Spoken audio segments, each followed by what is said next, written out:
I'm so thank you for sitting down with me. I'm super excited to talk to My you pleasure. about fatherhood and also about Little West.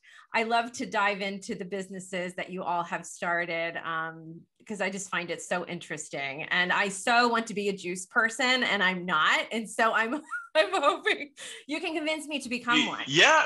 Well, because of what? Why aren't you a juice person? Well, taste, flavor, yes. is it sugars? Is it okay? It's taste. Anything with celery or cucumber in it, I just can't do. I've tried so many different times. Is it kind of the same thing that when people have cilantro, is it like something like, can you eat celery and cucumber on their own? Yes. Oh, okay. I think it's just because you're drinking it. It's just, for me, I don't know. Like, I'm not sure, but I've had some that I like. I'm just not a big celery cucumber drink person. Well, are you in Canada? Are you in Canada or the US? No, I'm in South Florida. I'm in West Palm, actually. Oh, you're in West Palm. Okay, cool. Yeah. So, well, I'll send you some juice, and I'll send you some juice. I'll send you some of the after our talk. Okay. Shoot me your. I love doing this with people with the interviewers and friends and people. Yeah. I mean, it's like, it's very exciting for me to just be able to send them the gift of health and and see. Okay. Dear Hallmark, the Dear Hallmark. Yes. Podcast. Yeah. So I sent her some juice, and she was very honest with me. She's like, Andrew, I had to plug my nose and drink this one down, but I loved this one. This one was great. I could drink this all the time. Usually our watermelon strawberry, which is like, easy flavors, watermelon strawberry, mint and lime, and there's jicama in there as well. That's like the fan favorite. Everybody loves that because it's pretty straightforward stuff and really refreshing in the summertime. But then when we go into the greens, we have like our sweeter green one that's pineapple forward. Then we have our clover, it's called, which is like our namesake. What used to be, our company used to be called Clover. So that was our namesake juice, and that was like our first green juice we ever came out with. That was our first juice we ever made, and we sweetened it with pear as opposed to apple. And the reason for that was most green juices are sweetened with apple because it masks the flavors of the greens, but we wanted it to be a really smooth finish, and we wanted it to be a little more of a round flavor, like you kind of like taste a lot of the ingredients in there. So look, it's our number one selling juice. So a lot of people like it, but the people that don't like it. Right. And then we have our hardcore greens juice, which is the detox greens. Yeah. And that has like E3 live and spirulina, but it's more lemon forward. So you don't really taste a lot of, is there cucumber in that one? I'm just blanking on it right now. But anyways, we have kind of the variables of juices for different palates. And so I'll send you some, and you just give me the honest feedback. I love hearing honest feedback from people who say they're not juicers. Yeah, no, absolutely. As you drink this beautiful green thing that you're drinking, I love it. I love it. It's thick and green. Ooh, boy. Yes, I am very close with Dara. I'm also very close with Sarah and Julie from Suspenders Unbuttoned. Suspenders, yeah, great. Yeah, so we're all very excited to meet each other in person at Rama Drama, since it's literally in my backyard. It's amazing. Oh yeah, it's gonna be a really good time. I'm super excited about it. So am I. Yeah, it's gonna be good. It'll be my first fan experience. I've never been to anything like Christmas Con or I didn't even know they existed. I just so happened to be, I think, in the Rama Drama was running a Facebook ad. And I think because I live here and I think I meet the demographic that they selected, I kept seeing the ad over and over again. And I was like, what is this? And then I clicked on it, and then I was like, oh, this will be fun. So you're part of the algorithm. You're part of the algorithm. I am definitely part of the algorithm. It got me. It worked. I told Gabrielle, I was like, it worked. I bought a ticket. Yeah. So great. They're overwhelming but amazing, and I say overwhelming in the best way possible. I've never been I've only done Christmas Con 2 times now, but my first Christmas Con, I didn't know what I was walking into, and 10,000 people on the floor, and in front of my booth I have this long lineup of people that want to meet me, and I'm like, is this for Real? real? You guys are all waiting here to say hi to me? Yeah. And it's unbelievable the impact, you know, you really realize the impact that Hallmark has on the fan base, and how it's, you know, it really is an escape for people, and for, you know, it brings people through some really rough times, dark days in their lives, and also people that aren't going through something, it also enhances their life in so many ways, you know, and their relationships with, you know, their significant others or their children, or, you know, and it's a way to bring family together, you know. So I think that just all of those things combined, you're like, oh, okay, this is, I get it. You know, I get what we're putting out here is really uniquely special. And, you know, so I could do five of these a year. It's a lot of energy for sure, but it just, you know, it's all about the fans. It's all about giving back, and just, and connecting with my peers too. I love seeing all my friends, like, you know, Ryan and Tyler. I mean, Tyler's a family member, so I see him decent amount throughout the year. He'll always come over to the house here and say hi to our kids, you know, when he's in town, when he's in LA. But yeah, Nikki and, you know, all the girls, the guys, there's no competition really with any of us. It's just like support, you know, so anyways, yeah, I think you're going to have a good time. Yeah, I'm excited. It's going to be a lot of fun. And it's a perfect location. It is the perfect location. West Palm Beach is a blast. It's just, and we have the combination of the beach and Rosemary Square, which is right across the street from the Hilton and the convention center. It's awesome. So let's dive into it. I want to dive into mental health because I'm such an advocate and think it's so important to talk about it, to kind of break down that stigma. And when it comes from people like yourself, that it's well known, you're well known, and you have a really big following on Instagram, and you made a post. I actually printed it out so that I could see it, because when I saw it, it was so funny, because Sarah from Suspenders Unbuttoned texted me immediately and said, oh, Andrew just made a post about mental health. This is perfect for you because you're talking to him on Friday, right? And I said, I am. And I saw it and I was so excited. You have a look of worry in your face, but don't worry. I'm not worried. It's more endearment. It's more like, okay, oh, wow, good. I can't believe people actually, you know, I can't believe it resonated with people like that. Yeah, it's a really big deal. You had posted a picture, well, a GIF really, of you jumping and looking extremely happy on the beach, right? And basically said, you know, you might know this about me, but the happy Andrew you see in this video is not always the case.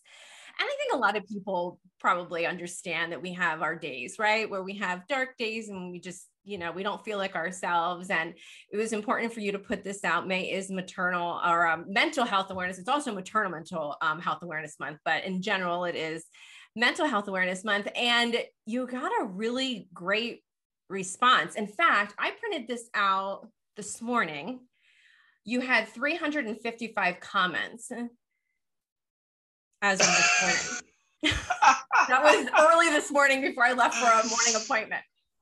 Now, you had mentioned to me that you hadn't really gone through the comments yet and that you were going to spend today doing that. So you're going to have your hands full. I looked at the first maybe 20 or so when a few days ago when I posted it, and responded to a few people. But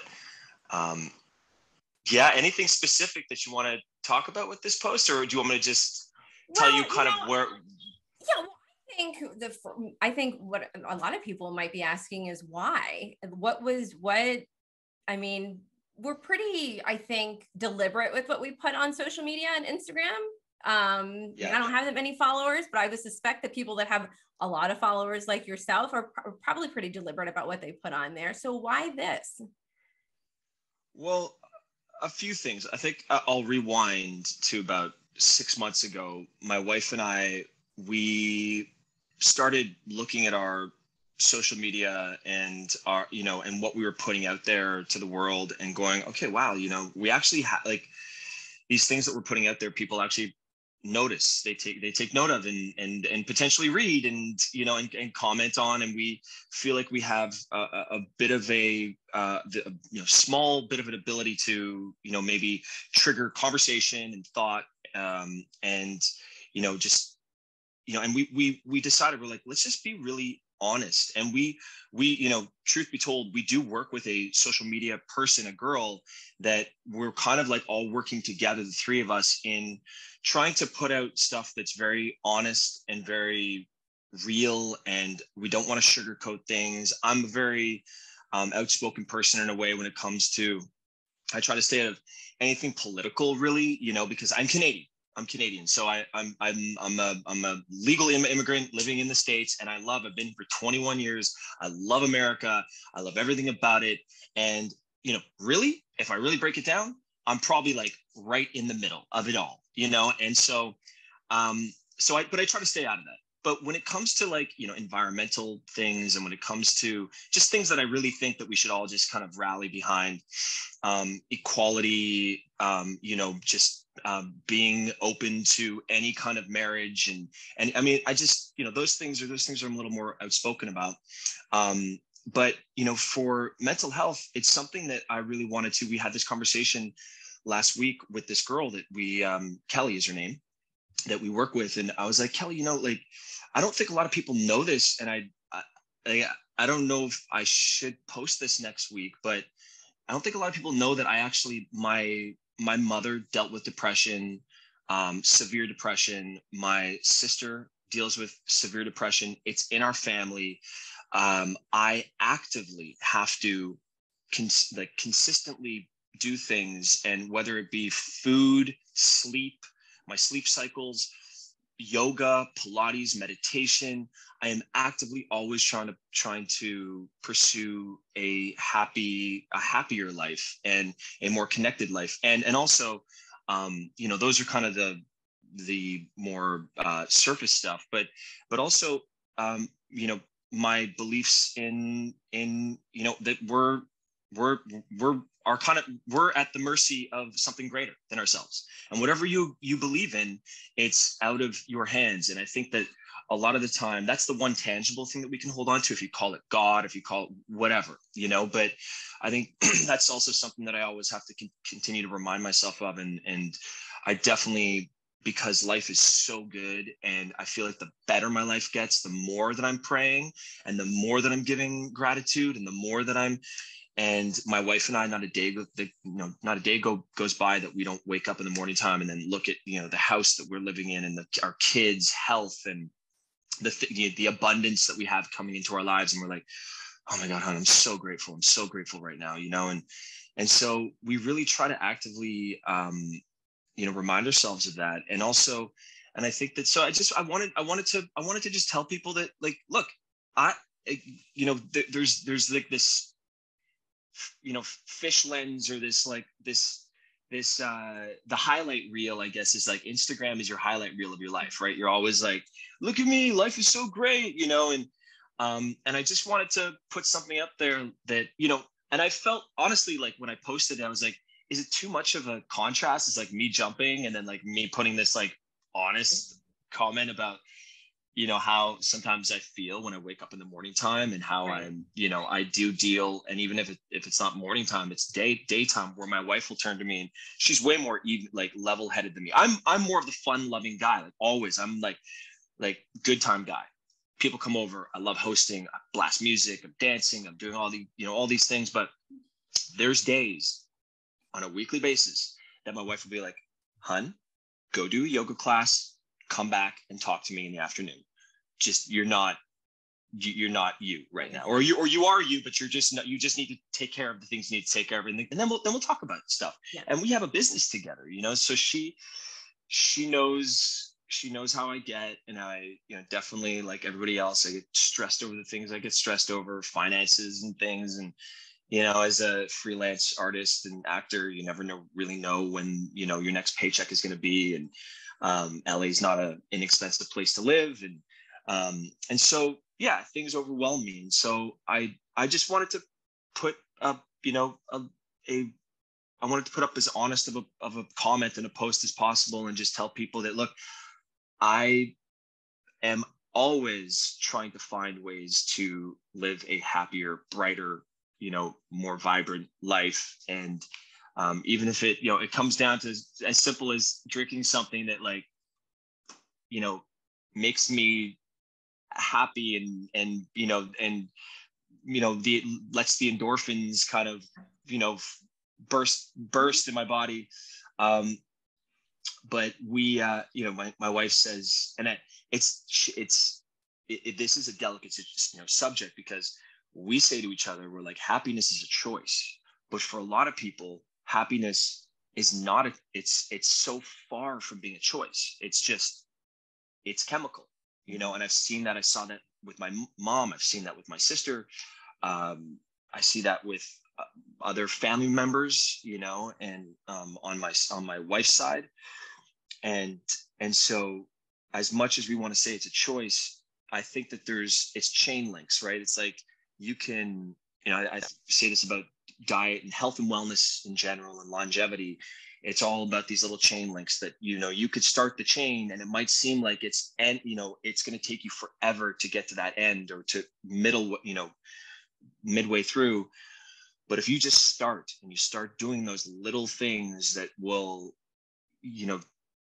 allow you on a chemical level or a physiological level and trigger better health. And that's just a bit of a stepping stone to try to get that moving in the right direction, and I think a big part of it is sleep and what you put in your body, hydration. You don't even know, like, these are just the simple things, you know what I mean? And obviously people, I think therapy is a great thing for people. I think talking to people about the issues and being honest about it, because look, these 355 comments, I'm probably going to get a ton of really great feedback and people being honest about what they're going through. And really it comes down to we're not alone. Nobody's alone. We're all in this journey at whatever level you are and wherever you are in your journey with mental health. Everybody goes through it, everyone. And it's just a matter of to what degree, and so that's kind of what initiated my post. And so I love it. And it's so important to talk about these things. And I like the way you put it with being able to choose happiness and things like that. So I come from a long family history of mental illness, and I had suffered with postpartum depression and actually pregnancy anxiety and postpartum anxiety. And ultimately, and this was in 2009 when I had my daughter. And then ultimately in 2017, I was diagnosed with 2017, I was diagnosed with bipolar and didn't understand and didn't realize. I mean, luckily I was already under the care of a psychiatrist who was amazing and who didn't put me on medication right away and really just had me for 2 months, kind of just monitor and journal how I was feeling and what was going on. But because I had a family history of bipolar, she was like, you meet all of the things. Criteria. Yeah. And so what's so interesting though, is that even with people that have diagnoses like that and get on medication to stabilize themselves, I still have I still have the symptoms every once in a while. Like the symptoms just don't go away because you're put on something. I mean, I still have those days where I can't get out of bed. And so what do? It's not a matter of changing my medication. It's a matter of sleeping better, hydration, exercise. I mean, those are the things, because it's I mean, if you don't have something that's diagnosable, it's still impossible to function when you don't have those basic needs being met. So that's so important to know, because I think so many people are like, oh, you're on medication, you should just feel okay all the time. And that's a big misconception, with people that are treated with medication, because it's so much more than that. It's such a coordinated care kind of illness, mental health things, because it is a combination of all of those different pieces that need to come together, and it's hard. And then this is outside of everything else you have to do, right? Just being a parent, I have a special needs daughter. I have, like, you know what I mean? So there's all of these things, and it's tough. It's tough. And so I think these 300 55 comments, which I highly, it's been about 4 hours since I printed this out, that it's many more than that. What I have found by sharing my own story and making posts very similar to this is that you open that door for conversation. And I bet you go through those comments, you're going to find at least one person that has never said it out loud that they had things going on. And that for anyone is the first step to possibly getting help that they haven't been seeking out yet, simply because they didn't have that, whatever it was, that, permission to say, hey, I feel this way. You can tell me too. And that's essentially what you've done here on Instagram, which is amazing. I mean, that's the power it has. And so what I love is that when I was on last night, you had said, oh, wow, like you guys like this content. What else do you want me to talk about in relation to this? And I went, whoa, like, I wonder what kind of like response you're going to get. So, I mean, are you excited? Does this excite you? Like, are you like ready to share more about this side of you?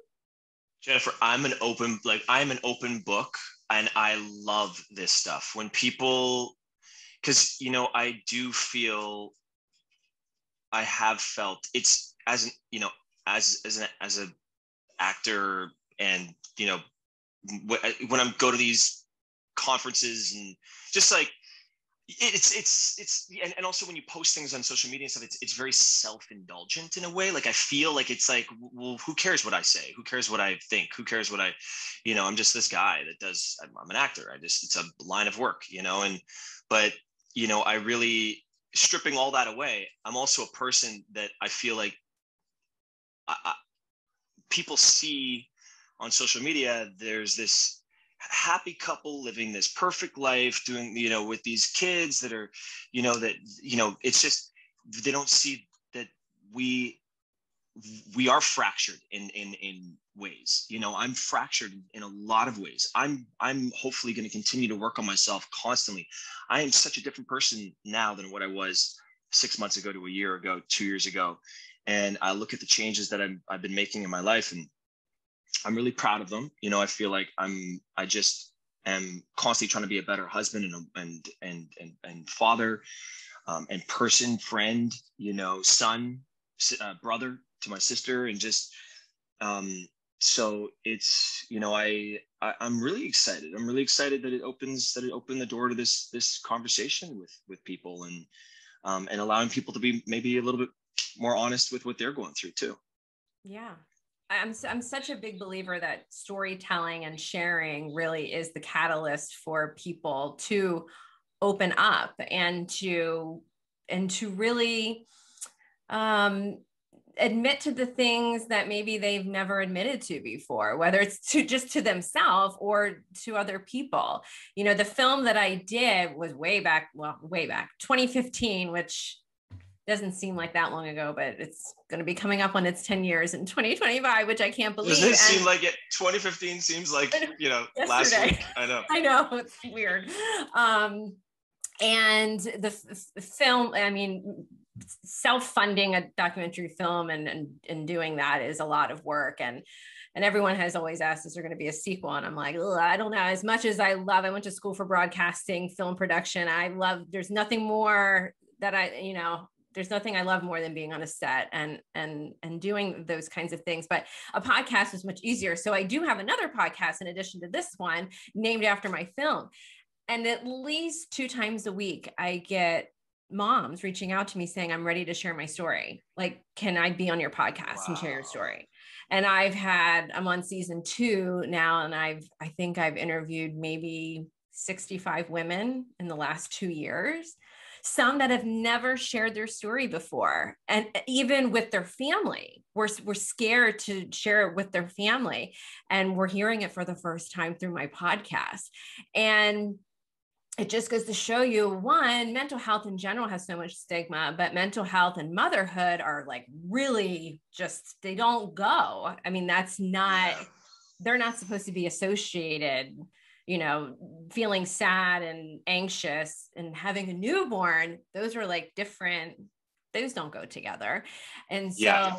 But are those non-parents that think that? Is that more non-parents? Because when you become a parent, I feel like so much bubbles up. Like I start going back, like I'm like, oh my gosh, I'm acting like my dad.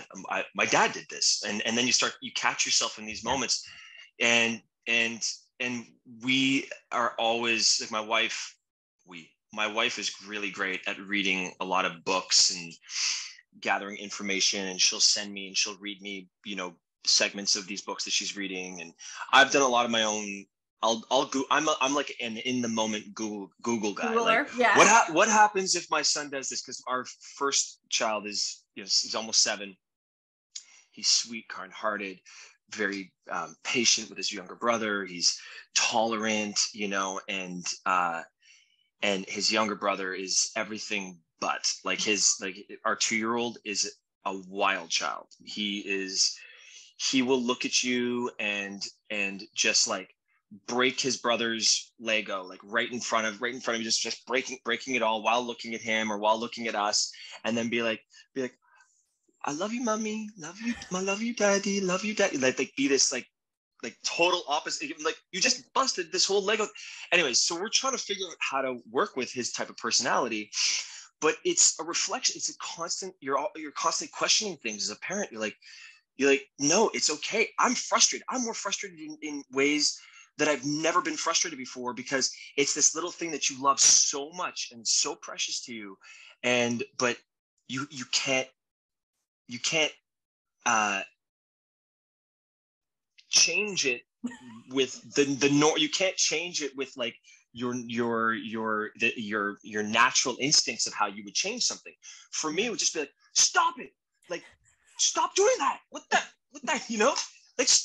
like, but you can't do it like that, because you can't yell at your kids, and you can't, and there's all these different phases of, you're like, well, 2 to 3 is a very important phase for your kids, and then like 3 to 5 is another different. It's, and then so like you have to treat them different. And we're reading this great book right now called Raising Lions, and it's like it's teaching you, or it's telling people how to, like, you're going to meet kids with the hand. So you have to push back with them and then push them farther so they know their boundaries. And then when they reach 3, they will have already they'll already know their boundaries. They'll already know that they can't push you, because you deliver on what you're going to say. There's a consequence that's attached to every comment that you make to them. There's something tied to it. Everything's done calmly. You talk to them like they're adults. You're like, oh, I know, man. It's, I know why you're crying. It's tough. I'd be crying too if I was in timeout, but you got to stay there, and timeout starts when you stop crying. And so you got to stop crying. But it's a whole different way that I would approach things. And going back to being a parent has made me sympathize with every other parent out there, and being a husband has made me sympathize with so many mothers out there, and well, every mother out there really, and the things that a woman goes through. And actually, as like a teenager and a teenage boy who was playing football, and like, I had, I was looking at girls like every other adolescent kid, and into my 20s and everything. And once you're a father, you look at women completely different. It's like it just happens overnight. You're like, oh my gosh, I spent 9 months with my wife, and 10 months. And then I went through this, whatever your birth journey is. We had 2 emergency C-sections, which my wife was hoping for a natural birth. But all of a sudden I'm a changed guy. I'm 42 now, and I look at women completely different. And so I think, like, being a parent, there's certain things that I thought about. Parents, parents are got to be strong. You have to be like, you have to be strong for the family. That's what my father was like that. My father was like, I never saw him cry until he had a heart attack that almost killed him at 55 or 54.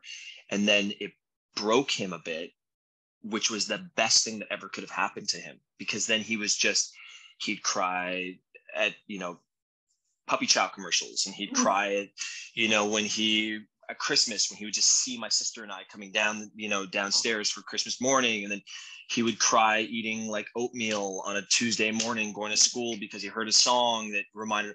And then there was the best thing. My dad's 83 now, and he's, I think he's lived this much longer in his life because he gave into his emotions, and he wasn't just this like tough facade person. And I think that's something that we're learning now as parents, is like this new age parenting, and parents are, Nikki and I've talked about this a lot, but like this is new age parenting now. And I think that it's great for fathers too.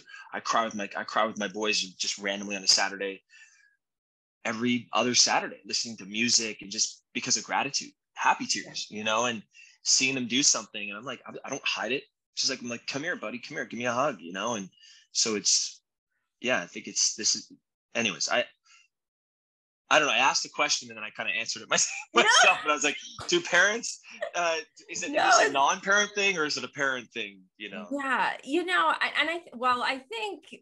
I think it's very common, obviously, when we become parents and then we look back at how we were in our childhood and how we looked at our parents. I remember becoming the age. So I'm 42 as well. We're very close. 79? 80, January 18th of 80. Oh, wow. I was so close to 79. Yeah. And my parents were very young. My mom was a teen mom. She was 18 when she had me. And so my parents are very young. I mean, my mom only just turned 61. So like they're super young. And so I had like, that's cool. Because they were so young, I remember when I turned 18 going, my mom had a baby. Like, I can't imagine myself having a baby. Yes. And then so I've been able to do that a lot through my life, going, okay, I'm 42. Where were my parents when, where was I when they were 42, and I was getting ready to move here to South Florida and leave my small town in central Pennsylvania. And, I wasn't moving to the big city because it was West Palm Beach, but I mean, it was far away from home. And so you start to kind of figure out where your parents were at those ages and think, wow, like if I was dealing with that, like, how would I be dealing with those things? It just puts it kind of everything into like a different kind of perspective.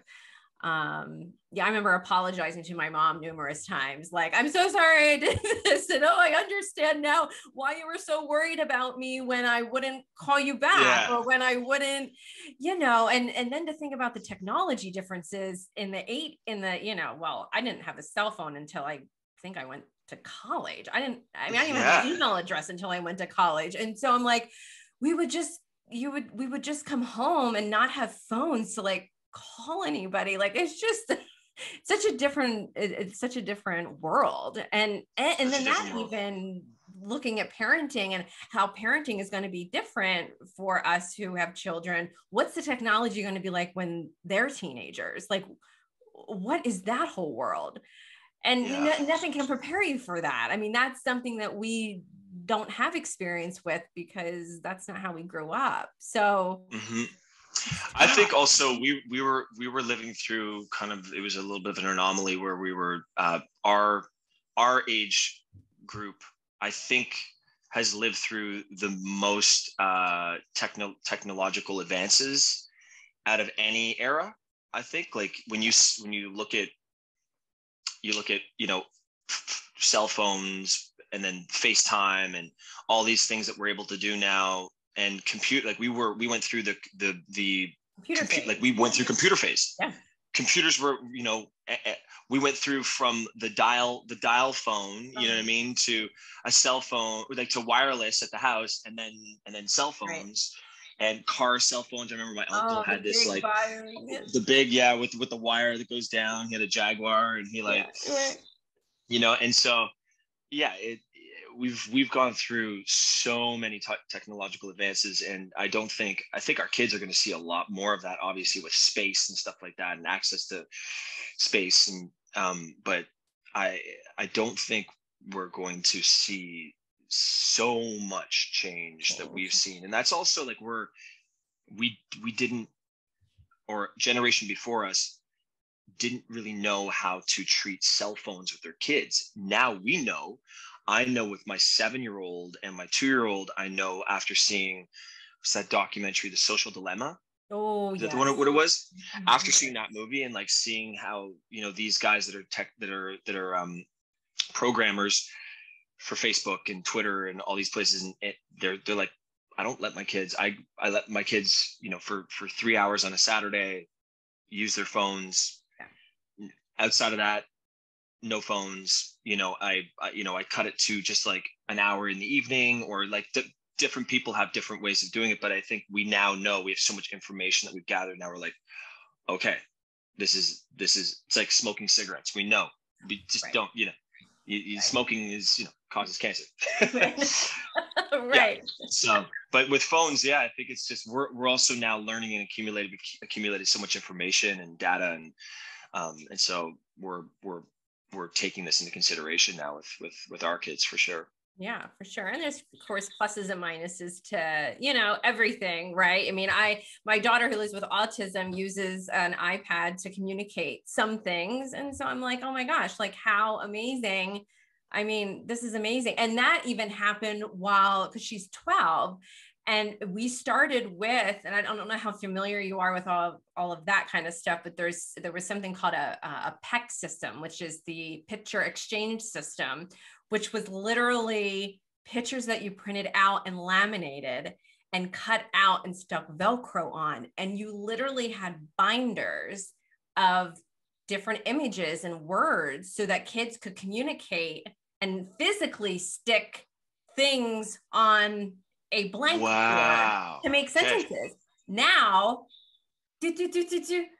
and we can download new words. We can download, she can hear her own voice come back onto the device. I mean, it's amazing, you know, how technology has changed certain things like that. Anyway. Yes, it has. Yeah. And my son is on his iPad every single night. I mean, for school. And he's in French school, and it's his dictée that he does, where the teacher will record her, you know, the sentence, and then the kids have to repeat. And so, yeah, we've seen such a change within, like, homeschooling changed a lot of things. And so, yeah, my son kind of has a little bit of the same thing, where he listens to the teacher, and for kids that have different learning methods, I think iPads are incredible, what they've done for the world, and the phones and stuff like that. But I'm just saying purely like cartoons and stuff like that. We know, right. And when your kids get to be in their teens, like mid-teens to late teens, you're like, you got to minimize. Like, I don't want my kids on social media all the time. And that's where I think school and learning and all of that, I think they're great tools to have. But then you start getting into like unregulated, you know, Facebook and Twitter and Instagram and all these things that kids, and the algorithm, you know, and how it finds them and what they're searching. Well, I'm going to regulate that like crazy. My son, you know, he's going to be the kid that's like, Dad, but all my friends are doing That's okay. That's okay. Take the soccer ball. Go kick it around. I don't know about you, but because we're the same age. I mean, I remember AOL and the AOL chat rooms that you would go in. Oh, yes. I mean, you want to talk about unregulated. I mean, I remember pretending that I was somebody else. Oh, yeah, I go to blah, blah, blah. And my friend and I, like, we loved it. And we were talking to people. We had no idea who they were. And this is before images and stuff could be on. It was just text, you know. But still, like, those chat rooms, I will never forget doing all of that. And MySpace. And, yes, AOL MySpace. Chat rooms, and Oh my gosh.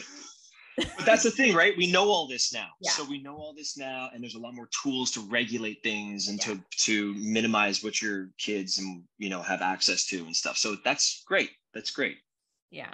For sure. So I want to touch just a little bit on fatherhood, and you have 2 sons. And so how do you work the balance? I know, like, when you typically, I guess, when you go to film, like Hallmark movies are filmed in what, like 2-3 weeks or something. And then yeah, 3 weeks, 15 days. Yeah, 15 days. So, I mean, how do you and your wife kind of manage all of that and have a business on top of that with your two boys? What does that, I mean, is there a lot of coordination that kind of has to go into making sure it all just, and living in California and Canada? I mean, I feel like it's that's a lot.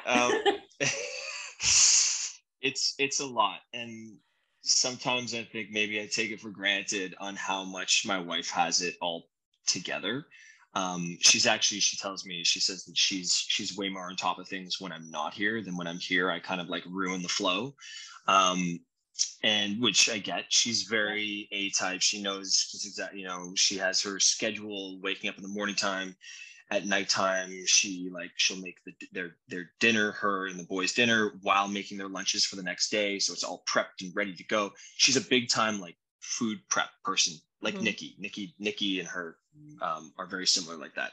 When Nikki goes away and when she comes to work, she's already pre-made all the frozen meals. All the meals are prepped. Monday, Tuesday, Wednesday, Thursday, all the kids, like everything is pre-prepped. So she'll just cook for a month before, or 2 weeks before she leaves to go shoot. And she'll have everything ready for Ryan and the boys. My wife is very similar, but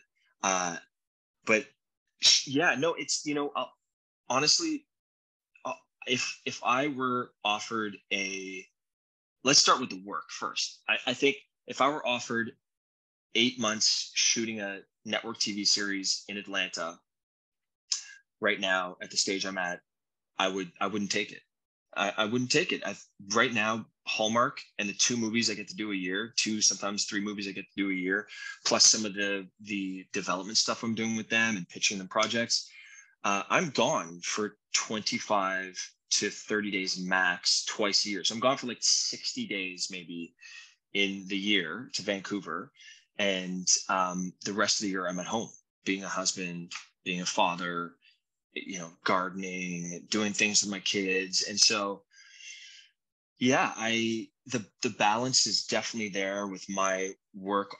My wife and I, we started our business together. I still am relatively active with the business. I'm taking definitely a big step back because she has more of a team now and she can rely on more people.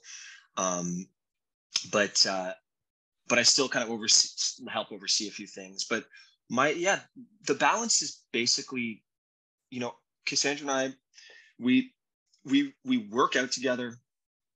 We go for lots of hikes. We try to get outside as much as possible with our sons. The biggest thing is when I leave, I stack a lot of extracurricular things on with our kids. Like our son is playing piano. He's skating twice a week. He's playing soccer. Our little one is going to start soccer very soon and gymnastics. And so that's always the scare when I leave. Cassandra has to keep that up. And it's kind of almost impossible as the kids get a little older. And also it's tough to find, like, we don't have a full-time nanny. We have like 6 babysitters that we have on call, and 2 of which are the ones we use all the time. But look, they got lives. We haven't hired them full-time. They're off doing their thing and going to school and stuff. So I think balance is, you always want to feel like you're keeping up on your requirements to be as a parent and a partner. And I always want to requirements, your half of the deal, right? Like you. And so as much as when a job comes, I have to just be like, okay, I press pause in my whole life. I have to focus, because I don't want to be on set not knowing my lines and not knowing what I'm doing. That's like my biggest fear. So I have to put a lot of work into what I do. I just know that's my process. I have to read a script like 40 times before I even start to memorize it. And so I, with knowing that, I also have to say, okay, well, hey, Cass, what do you need? I got the job. It's coming in 2 weeks. Which is amazing, because we used to get offers 3-4 days before we would be having to shoot. Almost, I'd get the offer on a Tuesday to leave on a Thursday to start shooting on a Monday. Wow, that was like the old Hallmark, the old guard. But but yeah, so it's just basically checking in. Like I got to check in, and that's, I think it's just like, okay, so what do you need from me? And now she has it down to a science in a way where it's like, okay, when you leave, I'm going to call on a few other people to help. And, we have friends that our son plays hockey or he skates with. So we'll sometimes ask them if they can pick up West. They live right around the corner here, pick up West and take him to skating. But yeah, balance right now, I have to say, like I feel so balanced in my life. And even though I take on a lot of things outside of my acting, I have a juice, I'm starting a men's skincare line. I have this building in New Mexico that I'm turning into a post-production hub. So a lot of that stuff is it's constant. My every day I'm checking in with these things and trying to establish these businesses. But I feel like I've never felt more on top of it in a way. And maybe that's because I am feeling very balanced, and also my working out, my mental health is I'm keeping that in check. I always I do cryotherapy, I do cold showers. I, really try to invigorate my body and stimulate my mind in that way. And so whatever it is, and my sleep patterns are really good right now too. I've been able to, I go to sleep, I'm in bed by 10:15, 10:30 max every single night. So I just feel like maybe it's because of all those things that I just, I am feeling more balanced in a way because of all these things. But yeah, it's always ever changing, and I have to be okay with that. And I can't be too hard on myself about if we're taking on too much, and honestly, like having our business, building this juice business over the past 10 years has been we've learned so many life lessons from this. And like 5 years in, we just would joke around with staff. We'd be like, hey guys, don't sweat it. It's just juice. It's just juice. It's like, we're not saving lives here. I have friends that are ICU doctors, and that's more stressful than juice. Yeah. And so, but we've gone through so many financial hardships and not knowing how we were going to pay our own bills in our own life, a couple weeks out, while being super in debt with the company, and like having investors, having to maintain investor relationships. And so my wife and I together, we've gone through so much that I feel like everything else now is it's just, I'm a worst case scenario guy. Like, what's the worst case that could happen? I mean, we live in a tent somewhere. We go back to Canada, and we'll still be happy. We'll still have gratitude because we're healthy, and even then, if a health issue comes up, we'll tackle it. There's a reason why it's coming up. There's a reason why life gives you these challenges so you can overcome it. And you can maybe be a beacon of light for somebody else, and I think that was an amazing thing. I'm not too much into him, but like Tony Robbins, I watched his documentary. I was interested, and I was like, I've had some friends that go to his conferences, and I was like, they've actually, he's changed their lives in so many ways. But what I love about what he'd said in his documentary is that he goes, the more hardships you've gone through, the worse of a place that you came from, the more credibility you have with bringing, having people listen to you and your story. So he loves teaching people his methods and having people come on board as a mentor when they've gone through intense life situations. And he's like, people are going to look at you and they can't question what you've gone through. And they can't say, oh, you can't identify with me. You can't identify with what I'm going through. So I think that, like, I don't know how I got here, but yeah, I mean, it's just, yeah. No, I love Tony Robbins. And, it's so interesting because your experience goes a long way. And I kind of found that with my own, maternal mental health documentary stuff, was that these women were opening up to me. I'm not a doctor.